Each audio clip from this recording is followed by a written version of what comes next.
Situé à la frontière entre la Pologne et la Biélorussie, le parc national de Białowieża abrite l'une des dernières forêts primaires d'Europe.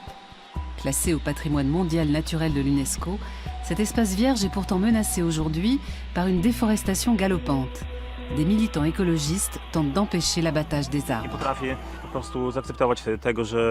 La destruction de cette forêt me révolte. C'est notre patrimoine commun.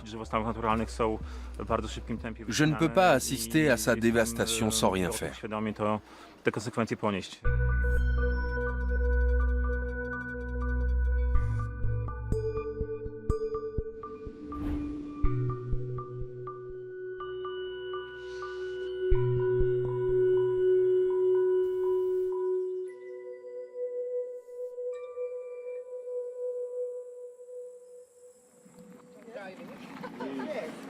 Les militants de la fondation Pologne Sauvage refusent de voir cette forêt primaire disparaître.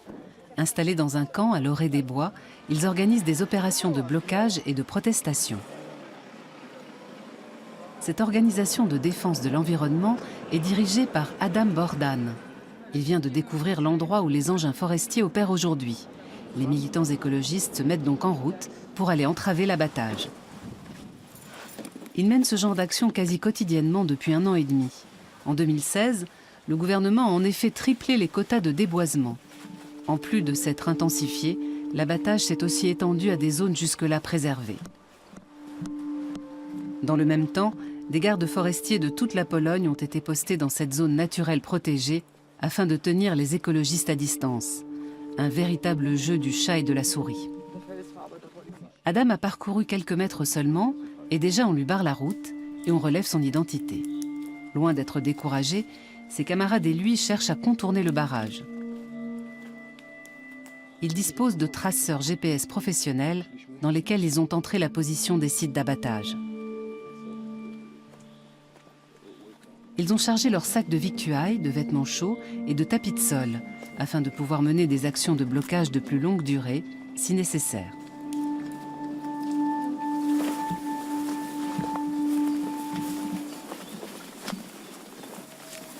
Bientôt, ils sont à nouveau repérés par des gardes forestiers en uniforme.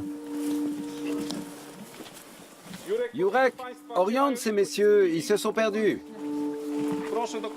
Mon collègue va vous montrer le chemin.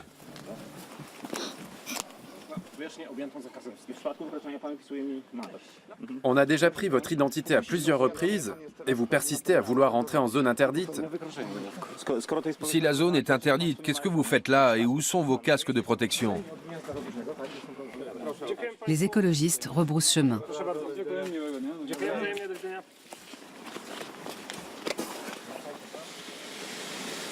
Mais leurs efforts n'ont pas été vains. Une partie du groupe est parvenue à pénétrer sur le site d'abattage et à perturber les opérations en cours. De quoi leur mettre un peu de baume au cœur, même si la tension se lit encore sur certains visages.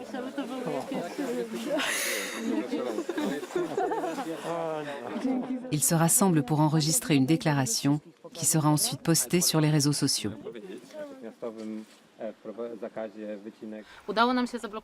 Nous sommes parvenus à stopper pour un temps le déboisement dans cette forêt primaire protégée par l'UNESCO. C'était très tendu et assez dangereux. Nous n'avons pas immédiatement réussi à arrêter la batteuse. La situation était donc très délicate. Personne n'a été blessé. Un activiste a cependant été arrêté et conduit au poste de police de Rajnovka, la ville voisine. Les actions de résistance civile des écologistes sont à la limite de la légalité. L'administration forestière interdit formellement l'entrée dans les zones d'abattage. Qu'est-il advenu de l'activiste appréhendé ? On veut savoir pourquoi il n'a pas encore été relâché.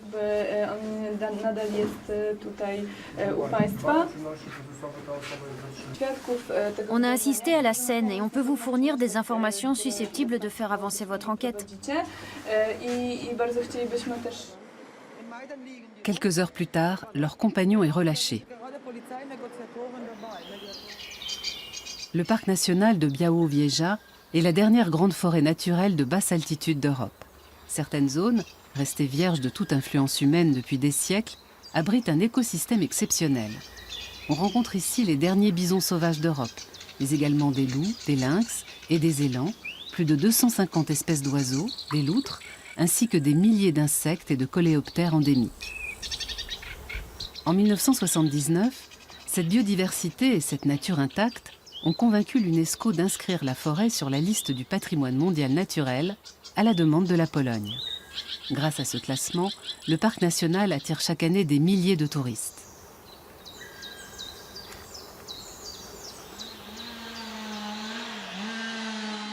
Ce paradis est cependant mis en péril par une campagne de déforestation massive. À en croire le gouvernement, la forêt serait menacée par la propagation du Bostrich typographe, un coléoptère xylophage ravageur, d'où la nécessité d'abattre les arbres infestés, même dans les zones jusqu'alors préservées.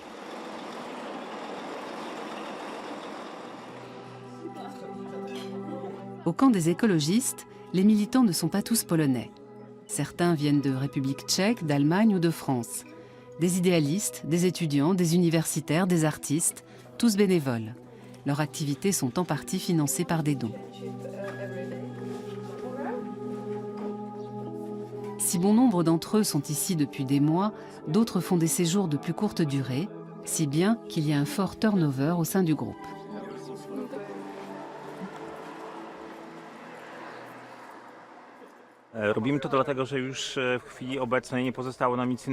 Nous avons bâti ce camp parce que nous sommes désespérés et que nous n'avons pas d'autre choix. Cela fait 10 ans que nous nous battons pour la préservation de cette forêt primaire. Nous avions trouvé un compromis avec le gouvernement précédent. Les portions de forêt vieilles de plus d'un siècle devaient être épargnées. On ne devait rien couper dans ces zones sauvages.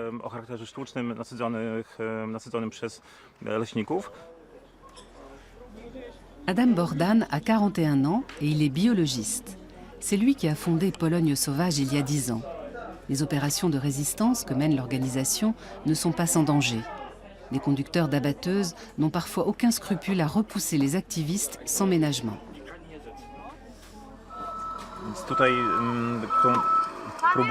Comme on peut le voir, la batteuse a continué son chemin. Notre collègue était déjà sur la cabine. C'était très périlleux. Il aurait pu être gravement blessé, voire y laisser sa peau.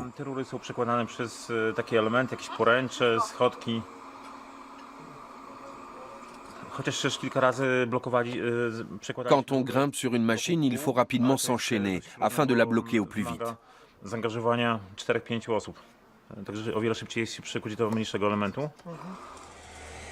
Immobiliser les abatteuses est le principal objectif des écologistes. Il faut dire que ces immenses engins coupent chaque jour une quantité d'arbres phénoménale. Cette année, 93 000 ont déjà été abattus.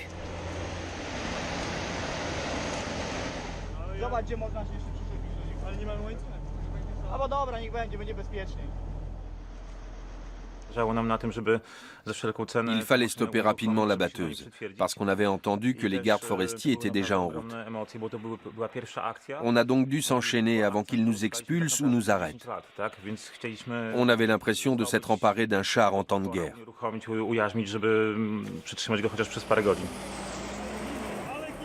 Les écologistes prennent de gros risques. Les gardes forestiers et les policiers sont souvent brutaux, voire violents.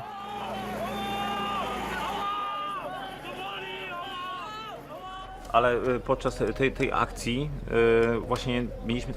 plus bizarre dans l'histoire, c'est qu'on voyait bien que toute l'opération était dirigée par l'inspecteur local des forêts.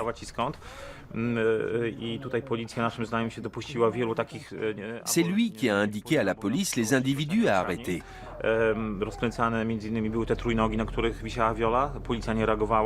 Il les a même montrés du doigt. De mon point de vue, en faisant ça, la police allait à l'encontre de son propre règlement.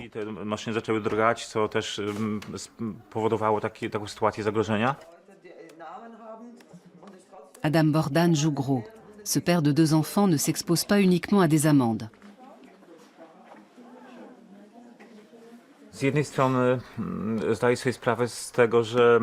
Le combat que je mène est difficile, je m'en rends bien compte.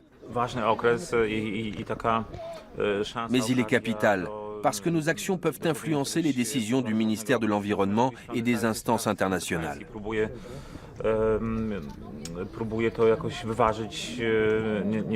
D'un autre côté, j'ai conscience des conséquences que peuvent avoir nos agissements. Je ne veux donc pas aller trop loin. C'est l'été et j'ai des enfants. Je préférerais évidemment les emmener en vacances au bord de la mer ou d'un lac plutôt que d'atterrir en prison. To, co robimy, że jest szczególnie ważne i że to może mieć wpływ na decyzje ważne na przyszłość Puszczy Białowieskiej. Andrzej Antczak, l'inspecteur local des forêts, est du même avis que le gouvernement. Pour combattre le bostryche, il faut déboiser. Il y a peu, le bostryche proliférait sans être inquiété. Mais depuis quelque temps, nous avons pris des mesures pour l'en empêcher. Si nous ne faisons rien, les chênes et les érables vont disparaître de cette zone. Or, ces arbres sont caractéristiques de notre forêt.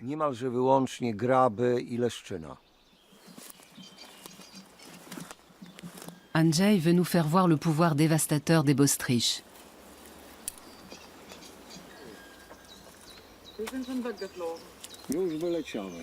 Après de nombreuses tentatives infructueuses, il tombe enfin sur le ravageur des forêts.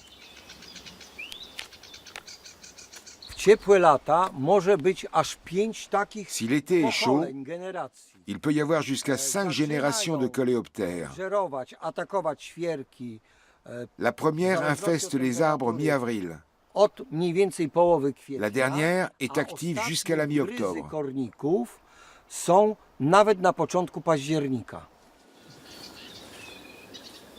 Andrzej est garde forestier depuis plus de 40 ans.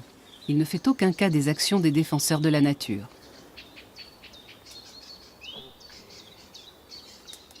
Natomiast w związku z tym, że organizacje pozarządowe stale monitorują, czy to C'est parce que les écologistes font tout un cinéma, qu'ils gueulent fort.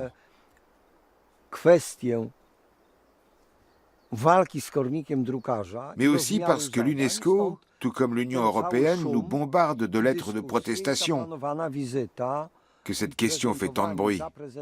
Planowane zaprezentowanie sytuacji w Puszczy przedstawicielom Komitetu Światowego Dziedzictwa Ludzkości. Mais est-il vraiment nécessaire d'abattre les arbres pour empêcher les bostryches de pulluler, comme le prétendent l'administration forestière et le gouvernement polonais? Adam Bordan étudie les processus naturels de dégradation dans les zones préservées de la forêt. Ici aussi, le bostryche fait son œuvre et les arbres tombent, mais sans que l'homme intervienne.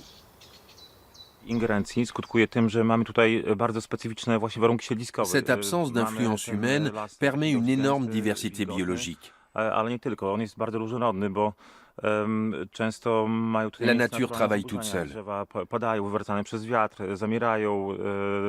Voilà pourquoi on trouve ici une telle variété d'arbres. Certains tombent, se cassent, et en se décomposant, ils créent des conditions propices au développement d'autres plantes. La forêt est sombre et humide ici. Quand un arbre tombe, il endommage son environnement, mais il laisse aussi un trou que de nouvelles plantes et de nouveaux arbres viennent occuper.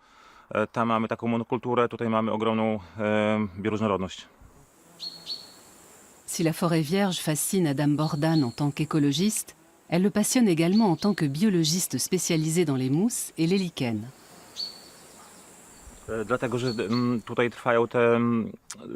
Cette zone est une mine d'or pour les biologistes, les chercheurs et les naturalistes.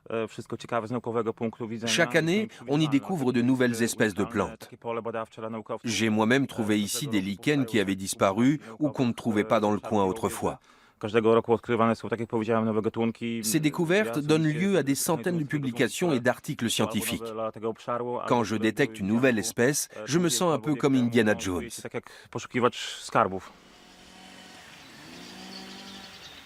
L'UNESCO a justement classé cette forêt primaire parce qu'elle se développe de manière sauvage depuis des siècles et pour que soit préservée son exceptionnelle biodiversité. Adam ne croit pas le gouvernement et l'administration forestière lorsqu'ils affirment vouloir sauver la forêt de l'invasion de Bostrich. Selon lui, il y a des intérêts commerciaux en jeu. To drzewo nie jest... On voit ici des arbres morts. Tutaj widzimy, to są drzewa martwe. Ils ont été infestés par les Bostrich il y a 1 an. Kronika drukarza, tego, który Ces coléoptères se nichent entre l'écorce et le tronc. dobijać też zasiedla świerki w Puszczy Białowieskiej, Officiellement, o które les toczy się abattages ta ont pour cała but de teraz lutter contre ces ravageurs. awantura.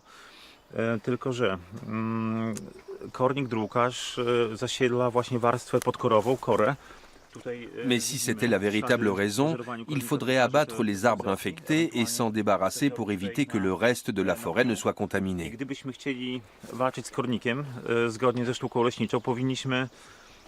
Ou alors, il faudrait directement brûler l'écorce sur place afin que l'épidémie ne se propage pas aux autres arbres encore sains. W korze, z korą. Powinniśmy tę korę... Mais on constate que rien de tout cela n'est fait, bien au W tym contraire. przypadku widzimy drzewa pozbawione kory, które zostaną niebawem wywiezione i sprzedane. L'écorce de cet arbre est éparpillée partout. Z kornikiem, jeśli Elle n'a pas jeśli été był kornik, éliminée tak, ni bo, brûlée. Bo on był w większości przypadków rok temu, ale jeśli ten kornik był, to ten kornik... Ce pozostał vieux tutaj, bois tutaj, va être tutaj découpé widzimy pour être właśnie ensuite vendu. rozsypaną korę, w której prawdopodobnie te korniki były. La lutte pour la forêt primaire a pris de l'ampleur et s'est étendue au niveau européen. L'UNESCO menace la Pologne. Si elle ne met pas un terme à la déforestation massive, la forêt primaire de Białowieża sera inscrite sur la liste du patrimoine mondial en péril.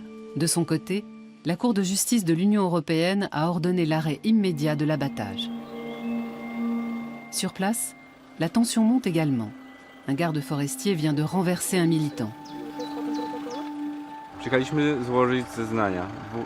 Suite à d'anciennes actions, le chef du district forestier nous a convoqués à une audition. Elle avait lieu ce matin à 9h30. On avait prévu de s'y rendre. On a emprunté une route qui était interdite, mais on n'avait pas vu le panneau. On voulait se garer ici quand soudain un garde forestier nous a arrêtés. Il voulait qu'on lui montre nos papiers. On a demandé à voir les siens et le ton est monté. Il est retourné dans son véhicule et il a voulu partir. C'est là qu'il m'a renversé et qu'on a appelé la police. Adam Bordan est venu sur le lieu de l'accident. Je suis intimement convaincu que ce n'était qu'une provocation. Une démonstration de force, histoire de bien nous faire comprendre qu'ici, ce sont les forestiers qui font la loi, pas nous. Et qu'on ferait mieux de débarrasser le plancher et vite. La confrontation est plus vive que jamais. Aux autorités polonaises et à leur conception traditionnelle de l'ordre public s'opposent les écologistes et leurs actions de guérilla, auxquelles ils appellent principalement via Internet. Un média dont la portée est énorme. Leurs photos et leurs vidéos sont vues par des milliers d'internautes. Katarzyna vient de Varsovie. C'est elle qui coordonne les activités sur les réseaux sociaux. Elle ne souhaite pas dévoiler son nom de famille. Cette travailleuse sociale, qui collabore à différents projets éducatifs, a déjà perdu un emploi pour avoir pris position en faveur de la sauvegarde de la forêt primaire. Ses proches voient aussi son engagement d'un mauvais œil. Les membres de ma famille sont sous l'emprise de la propagande officielle. Ils sont hermétiques à mes arguments. On nous dépeint, nous les écologistes, sous un très mauvais jour. C'est tout juste si la forêt ne va pas disparaître à cause de nous. Quand je rends visite à ma famille à la campagne, j'ai peu de chances de parvenir à les convaincre.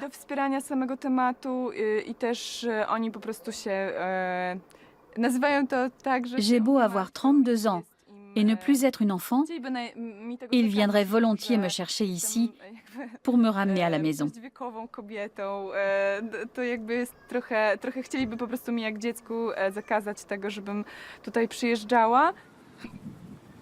Białowieża est un petit village à la frontière biélorusse, au beau milieu de la forêt du même nom. Ces 2000 habitants vivent presque tous de l'exploitation forestière et du tourisme engendré par le parc national. Nombre d'entre eux croient à la propagande gouvernementale qui présente les écologistes comme des intrus qui voudraient détruire la forêt en laissant la voie libre aux Bostriches. C'est le cas d'Elżbieta Laprus. Conseillère municipale de Białowieża, elle enseignait le polonais à l'école forestière avant de prendre sa retraite.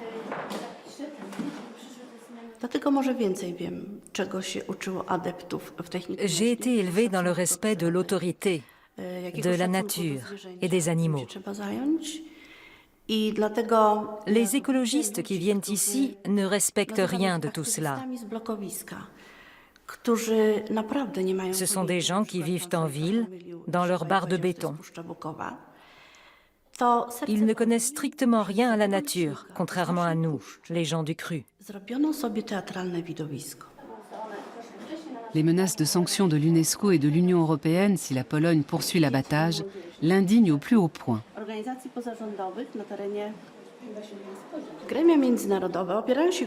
J'ai depuis longtemps constaté que les médias européens se focalisent principalement sur les rapports des écologistes. Notre point de vue sur la question ne les intéresse pas. Ça me met hors de moi. L'Union européenne et l'UNESCO ne sont d'ailleurs pas en reste. Ces deux instances prennent des décisions sans se soucier de ce qu'on peut penser. On a l'impression que notre avis ne compte pas. Alors, au nom de mon peuple, je veux leur dire « pas sans nous, les Polonais ».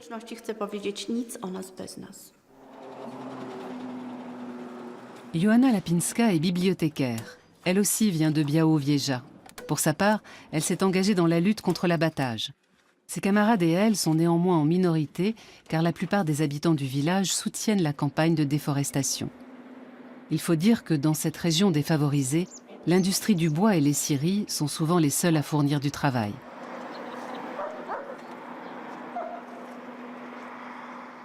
Zbieraliśmy podpisy pod listem do pani premier. Podpisało się około... Il y a quelques mois, on a lancé une pétition. 2 tygodni czy 10 dni, kiedy my żeśmy tak indywidualnie... Il s'agissait d'une lettre de protestation au sujet de la déforestation, à l'adresse de Beata Szydło, la première ministre polonaise. Półtora roku i nie otrzymaliśmy żadnej odpowiedzi. En 2 semaines, on a recueilli 400 signatures. Nakazem odpowiedzenia na... C'est très peu quand on sait qu'il y a 20 000 habitants à Hajnówka et 2 000 à Białowieża. Ale jakby jeżeli chodzi o te obawy, to tak... L'atmosphère était très lourde. Beaucoup de gens n'osent pas s'exprimer sur le sujet, de peur de perdre leur emploi ou leur statut social. Zabieranie głosu, nawet w postaci tego podpisu, że jest to niebezpieczne. Dans la petite ville de Hajnówka, une banderole est accrochée bien en vue au-dessus de la route principale. On peut y lire « Les pseudo-écologistes détruisent notre forêt primaire. Nous devons la reconstituer. » Do ekologów, ten ekolog, który jest takim tym złem wcielonym. Ici, les écologistes sont l'ennemi public numéro 1, le diable incarné. Il n'y a pas longtemps, j'ai entendu une vieille dame dire qu'elle voudrait aligner les écologistes devant un mur et les fusiller. Un peu comme au temps d'Hitler ou de Staline. Si les gens sont tellement en colère contre nous, les défenseurs de la nature et de la forêt primaire, c'est parce qu'ils ne comprennent même pas ce que l'on essaye de faire. J'habite près d'ici, à la campagne. Je ne cache pas mes opinions, je les exprime ouvertement. Ce qui me vaut d'être régulièrement pris à partie, même par mes propres voisins. Cela va parfois jusqu'à de véritables menaces.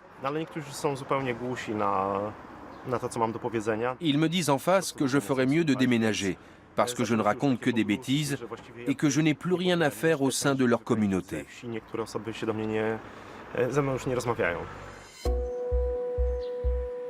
Joanna Lapinska et ses camarades ne comptent pas se laisser intimider pour autant.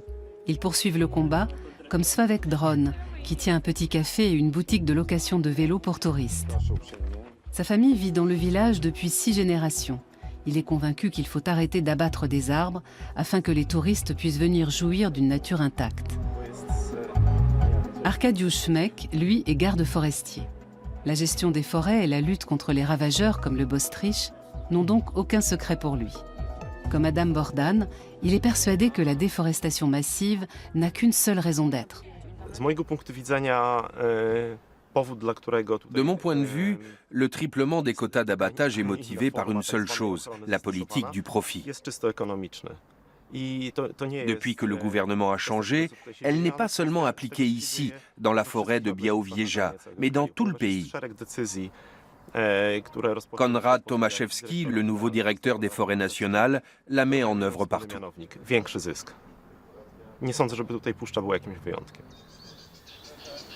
Le gouvernement polonais et l'administration forestière ne tiennent pas compte des décisions internationales, comme vont le constater Adam Bordane et ses camarades militants. Le lendemain même du jour où l'UNESCO a sommé la Pologne de mettre immédiatement un terme au déboisement, sous peine d'inscrire Białowieża sur la liste du patrimoine mondial en péril, il découvre que l'abattage se poursuit. Une abatteuse surgit à l'improviste devant eux et s'éloigne aussitôt. Quand on est arrivé il y a 20 minutes, on l'entendait encore tourner. Le conducteur a dû nous apercevoir et il a déguerpi en 4e vitesse. Mais il a laissé des traces. On voit là de profondes ornières et des traces d'abattage toutes fraîches. Le pire, c'est que ce sont principalement des épicéas plus que centenaires qui poussent dans cette zone. Il ne faudrait déboiser ici sous aucun prétexte.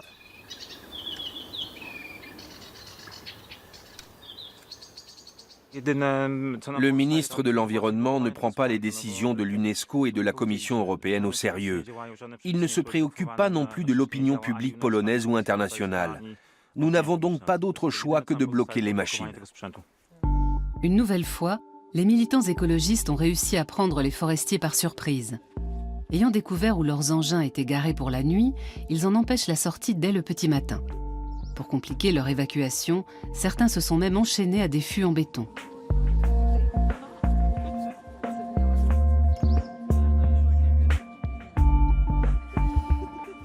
La police a été appelée. Les agents relèvent l'identité des activistes qui seront soumis à des restrictions.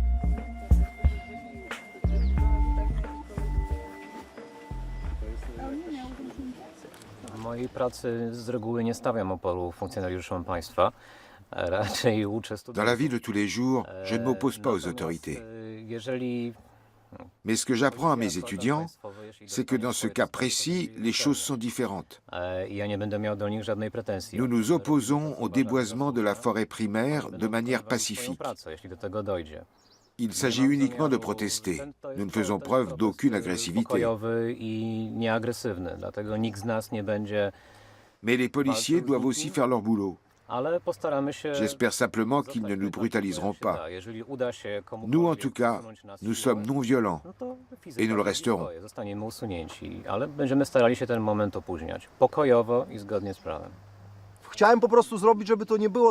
J'ai décidé de contribuer activement à la protection de l'environnement. Me donner bonne conscience en me contentant de signer des pétitions ou de regarder les autres agir, très peu pour moi. Il faut aussi donner de sa personne, si on veut stopper tout ça. Plus tard, je veux pouvoir me regarder en face dans une glace. Cette fois-ci, Adam n'est pas enchaîné. C'est lui qui a organisé ce blocage et mobilisé une vingtaine d'activistes qu'il a conduits ici, à l'insu des gardes forestiers. Cette action vise à empêcher de nouveaux abattages. Derrière la clôture, il y a une abatteuse et un porteur.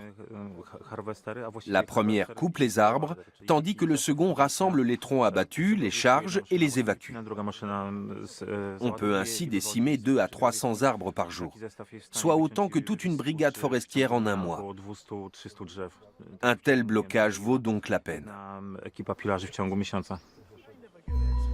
Ces opérations coup de poing sont loin de s'arrêter, car la lutte pour l'une des dernières forêts primaires d'Europe bat son plein. Le gouvernement et l'administration forestière continuent d'abattre et d'évacuer des arbres sans se laisser impressionner le moins du monde par les protestations internationales et les menaces de sanctions. Voilà pourquoi les activistes de Pologne sauvage vont continuer à se mettre en travers de leur chemin.